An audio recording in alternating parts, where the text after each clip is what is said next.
Tervetuloa kukkatupeen. Käydään vielä näitä kesän viimeisiä kukkakierroksia tässä vielä ennen pakkasten tuloa.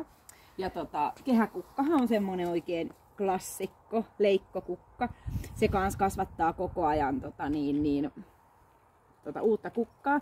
Ja täällä voi vähän lähemmäs näyttää, niin kameraani tässä tosin on kehäkukan siemenkota.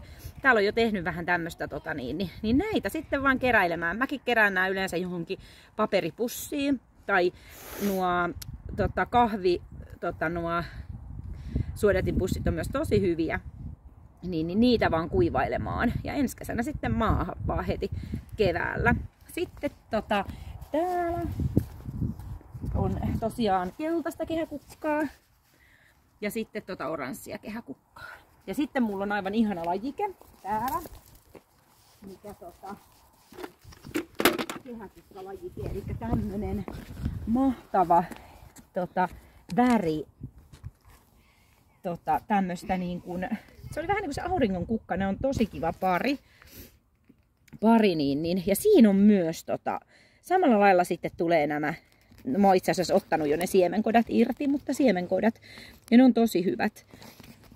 Niin kuin helppo ottaa. Tossa on yksi siemenkota. Tää on tosi sämmönen vielä, ei oo kuivannut vielä, niin ei voi laittaa mikään muovipussiin, ne homehtuu, mutta muuta.